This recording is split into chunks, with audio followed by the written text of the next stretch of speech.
打工被剥削，如何维权？职业精神，赛马手半裸完成比赛。昆州农民发现克柔龙颚骨。强壮袋鼠迷恋玩具兔子。各位好 ，Channel C 澳洲进行时，说尽澳洲事儿，我是宇超。近年来，澳洲留学生的廉价劳动力现象可以说是愈演愈烈。公平交易委员会就收到过上千份来自于国际留学生的投诉。那么这些留学生朋友们被拖欠的工资总额甚至达到了110万澳元，其中有一些的时薪甚至是低于8澳元，比法定最低工资标准的1半还要少。So essentially, the minimum payment is governed by a national minimum wage order, and essentially, for most employees in Australia, it will be about $16.87 for a full-time or part-time employee. However, if you are working casually as well, then the minimum standard can then also be raised. It's an additional 25% loading. So if you work on a Saturday, you know many places give people 1.5 times. Or you work on a Sunday, you may get double time or double time and a half, as well as public holidays. Some people may think cash in hand is very good, but cash in hand is actually quite dangerous because you don't have anything else such as your leave provisions. And if there's a safety issue, you're not covered if you get injured at work. And the reason why employers pay you cash in hand is so they can avoid tax. 酒店、保洁、餐厅呢，是这些非法雇佣留学生最主要的行业。那么，除了工资上面的压榨，不少学生在打工的期间还受到过种族歧视等等不平等待遇。特别是中国留学生和印度学生在这方面受到的歧视更为严重。但是，一方面呢是担心遭到雇主的报复，失去了工作；而另一方面也是因为缺少相关的法律知识，很多的留学生朋友面对这些不公平的待遇呢，往往都是敢怒而不敢言。像是比如说本地的或者东南亚的那些老板，就会至少给他们就是法律上面的就是最低工资，但是他对中国留学生待遇完全不一样，分配给我们其实又脏又累的活儿。我在服装店打工，曾经有过不同的时薪，最初的时候8块开始，在一家外卖餐厅，10到1小时，已经习惯了。港式餐厅嘛。8块钱1小时，你也没有办法。For the International Student Service, have since induction seen about 131 international students for employment issues, and of that, at least 43 of them were Chinese. I would say that essentially, about half of them had left the employment voluntarily themselves. 其实，在澳洲呢，有许多的机构呢，都会给这些留学生来提供无偿的法律援助。像法律援助中心啦、华人工会组织啦，都可以为留学生提供顺畅的求助渠道。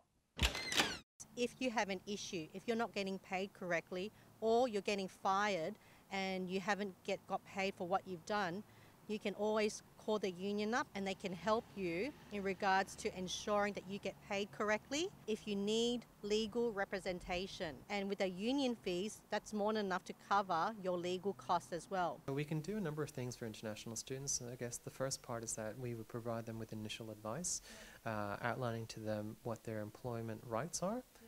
What the employer obligations are. And then what we would do then potentially, in a lot of cases, is sometimes we would write to the employer on behalf of the employee, international student, and help them negotiate. So to help them essentially try and get back payments. 同时呢，专业人士也提醒各位留学生朋友，如果要诉诸于法律途径的话，一定要注意收集好证据。